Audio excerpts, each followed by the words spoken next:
Good morning, শুভ সকাল, welcome back to আরএনটি city ব্লগে তোমাদের সব বাইকে স্বাগত।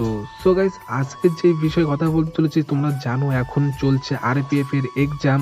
তো সেই আরপিএফ এর এক্সাম দেওয়ার জন্য রেলের তরফ থেকে ফ্রিতে কিন্তু টিকিট দেওয়া হয়। তো সেটা কিভাবে নিতে হয় সেটাই তোমাদেরকে আজকে বলতে চলেছি। তো সবার প্রথমে যখন তোমাদের এক্সাম হবে, তো তার কিছুদিন আগে কিন্তু তোমাদের অনলাইন থেকে ট্রাভেল পাস দেওয়া হয়। তো সেই ট্রাভেল পাসটা নিয়ে তোমরা রিজার্ভেশন টিকিট স্লিপারে কীভাবে বুক করবে, তো সেটাই তোমাদেরকে এখন দেখাতে চলেছি। যে সবার প্রথমে তোমাদের কি করবে, ওই ট্রাভেল পাসটা নিয়ে চলে আসবে টিকিট কাউন্টারে। তো তোমাদের পার্শ্ববর্তী যে সমস্ত রেল স্টেশন আছে সেই টিকিট কাউন্টারের সামনে চলে আসবে। তো আসার পর তোমাদের একটা ফর্ম নিতে হবে, রিজার্ভেশন ফর্ম।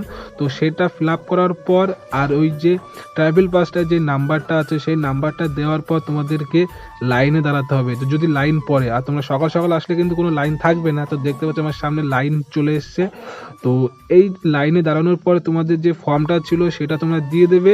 তো তারপর কিন্তু তোমাদেরকে রিজার্ভেশন একটা টিকিট তোমাদেরকে দেওয়া হবে। তো দেখতে পাচ্ছ এই হচ্ছে রিজার্ভেশন টিকিট, যেটা কোনো পয়সা লাগবে না, একদম ফ্রিতে তোমরা পেয়ে যাবে, ট্রাভেল করতে পারবে ট্রেনে। ঠিক আছে, তো এই ছিল আজকের ভিডিওটা। আর এর যদি ফুল ভিডিও দেখতে চাও, নিচে লিঙ্ক দেওয়া আছে, তাছাড়া ডেসক্রিপশনে গিয়ে লিঙ্ক দেওয়া আছে, তোমরা দেখে আসতে পারো। তো দেখা হচ্ছে নেক্সট ভিডিওতে। Bye bye.